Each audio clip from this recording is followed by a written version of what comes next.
Ndabasuhuje njyewe nk'ibisanzwe nitwa Claude. Iyi ni Twidagadure TV show ikuzaniye imyidagaduro, ibivuga mu myidagaduro nk'uko mpora mbibagezaho, kandi ariyo ntego ya ino YouTube channel yacu. Wowe ugeze hano bwa mbere tuguhaye ikaze kandi turagusuhuje. Amahoro y'Imana nabane nawe. Bibuke gukora subscribe kandi like, share, comment biherekeze iyo sub ukoze nonaha, ubundi tujye tubana mu biganiro bigiye bitandukanye, kandi nawe tubana umunsi ku munsi. Like, share na comment. Ndabizi ko ubu ngubu atari byo kukubwiriza, uba wabikoze kare kuri buri nkuru ubonye igeze kuri YouTube channel yacu. Ni amakuru yagaragaye ku munsi w'ejo mu mikino ejo ku itariki ya 18 z'uku kwezi kwa gatanu. Ni amakuru rero ikinyamakuru cy'inyarwanda cyanditse kitwibutsa cyangwa se cyanditse kigaragaza imikino uko ejo yaje kugenda. Hamwe na hamwe APR yari yatsinze yisubiza umwanya wa mbere aho yatsinze ikipe ya Gorilla, naho ikipe ya Rayon Sport iragayika mu Bugesera kabisa, birangira umukino itanawusoje kubera imyigaragambyo cyangwa se imvururu zabereye ku kibuga. N'ubwa mbere abafana ba Rayon Sport bateje imvururu, amategeko akaba abivuga iki. Si ubwa mbere abikoze, rero ndashaka kubabwira ko atari ubwa mbere aba bafana ba Rayon Sport bateje imvururu ku kibuga. Ese ubundi amategeko abivuga iki? Nibyo mwuzaniye nona kuri iyi YouTube channel ya Twidagadure. Nguhaye ikaze rero mwese mukande subscribe mwe mugeze hano bwa mbere. Abo tubana umunsi ku munsi muke gukora like, share na comment, ubundi tuze tuvuge kubyo amategeko abivugaho, avuga kuri iki kibazo cyabaye ku munsi w'ejo. Ngewe nitwa Claude. Ku mukino wa Bugesera FC na Rayon Sport FC, abafana bateje imvururu batera amabuye mu kibuga, birangira umukino usubitswe. Ntabwo ari ubwa mbere rero ibi bibaye, ndetse ubusanzwe hari n'abafatiwe ibihano, hari abafunzwe. Ese wakwibaza abo ni bande? Wakwibaza byagenze ute? Niba utabyibuka neza reka mbikwibutse, nicyo tubereyeho, nicyo gitumye turi hano aka kanya.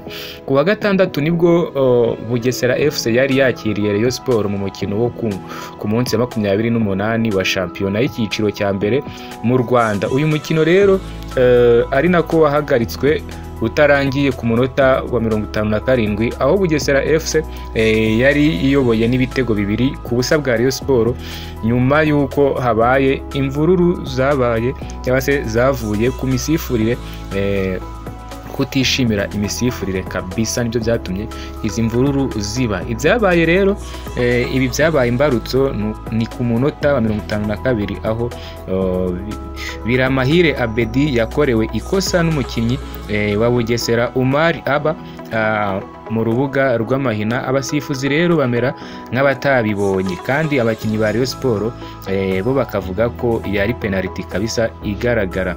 Muri uwo mwanya abakinnyi ba Bugesera FC bahise bazamukana umupira birukanka bageze mu rubuga rw'amahina. Sentongo Faruku cyangwa se Faruki akururwa na Ishimwe Fisto wa Rayon Sport. Ubwo ngubwo rero umukinnyi witwa Ngaboyisonga Patrick ahita atanga penalty. Ni umusifuzi Ngaboyisonga Patrick wagize ute watanze penalty ya Bugesera. Ubwo ni penalty ya kabiri. Abakinnyi ba Rayon Sport bakomeje kwerekana ko batemera imisifurire, gusa birangira penalty itewe yinjizwa na Umar Aba. Bamwe mu bafana rero ba Murera bahise barakara, ubundi batera amabuye mu kibuga, bituma umukino uhagarikwa utarangiye. Ese ubundi byaba ari ubwa mbere abafana ba Rayon Sport berekanye imyitwarire imeze gutya, imyitwarire mibi? Oya, si ubwa mbere, kuko no muri 2024 ubwo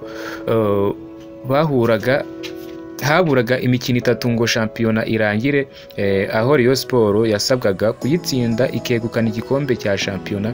Icyo gihe yanganyije na AS Kigali ibitego 1-0 ubundi APR FC yari yatsinze Amagaju ihita yifatira cyangwa se ihita yifatana umwanya wa mbere itsinda imikino 2 yari isigaye yegukana igikombe gutyo yegukana igikombe cya shampiyona. Urumva ko bitashimishije ikipe ya Rayon Sport. Icyo gihe rero ntabwo abafana bateje imvururu bitewe no kutemeranya n'ibyemezo by'abasifuzi, dore ko igitego cyo kwishyura cya AS Kigali cyabonetse kivuye kuri penalty.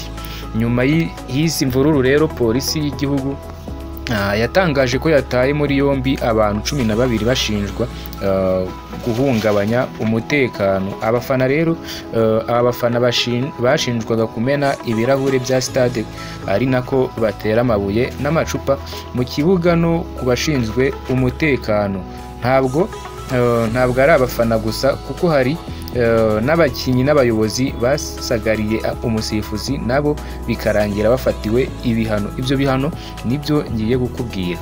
Icyo gihe umunyamabanga mukuru wa Rayon Sport Gakwaya Olivier yahanishijwe rero guhagarikwa imyaka 2 atagera ku bibuga by'umupira w'amaguru mu Rwanda, ndetse ahanishwa n'izahabu y'ibihumbi 500 by'amafaranga y'u Rwanda kuko yahamagariye abafana ba Rayon Sport kwanga ubuyobozi bwa Ferwafa, abashishikariza rero kuririmba indirimbo igira ati De Gaulle wabo, De Gaulle wabo. Undi wafatiwe rero ibihano icyo gihe ni umutoza Rick Eymael yahanishijwe gucibwa ku bibuga byabereyeho imikino ya Ferwafa imyaka 2 n'ihazabu y'ibihumbi 200 by'amafaranga y'u Rwanda kuko yashotoye ubusifuzi byabaye intandaro y'imvururu zo gusagarira umusifuzi bikozwe n'abakinnyi biwe cyangwa se n'abakinnyi be. Undi rero wafatiwe ibihano kuri icyo gihe ni umuyobozi w'abafana ba Rayon Sport Muhawenimana Jean Claude, yahagaritswe rero ku bibuga imyaka 2 n'ihazabu y'ibihumbi 500 by'amafaranga y'u Rwanda kuko nawe yahamagariye abafana ba Rayon Sport gushyamirana n'inzego z'umutekano. Rutahizamu wa Rayon Sport nawe Amis Cedric yahanishijwe guhagarikwa amezi 6 n'izahabu y'ibihumbi 50 by'amafaranga y'u Rwanda kubera ubwinjiracyaha bwo gukubita umusifuzi. Nabo urumva ko bahanishijwe ibyo bihano navuze haruguru bitewe n'imvururu bateje kuri uwo mukino. Ntabwo rero ari ubwa mbere abafana ba Rayon Sport bateje imvururu, urumva ko atari ubwa mbere mu by'ukuri. Ubwo rero Ferwafa cyangwa se na FIFA ishobora kubyivangamo hakagira imyanzuro ifatirwa ikipe ya Rayon Sport bitewe n'ibi bikorwa by'urugomo igenda igaragaza mu mikino muri rusange. Ibintu ntabwo byemewe, ibi bintu ntabwo ari byiza. Niba batsinzwe niba byemere, dore ko iyi kipe ya Rayon Sport ni ikipe ikomeye rwose ikwiriye gutanga urugero muri fair play. Niba yatsinzwe ikemera, turayemera hano mu Rwanda, igira abafana benshi, ariko iyi mico ntago ikwiye, ntago ari umuco nyarwanda mu by'ukuri. Njyewe nitwa Claude, wowe ugeze hano bwa mbere kandi subscribe, tujye tubana kuri Twidagadure TV show, ubundi tujye show. Ndabasuje rero kandi mbahaye ikaze namwe mwageze hano mwamaze kuba abanyamuryango ba Twidagadure, mukomerezaho. Bye bye.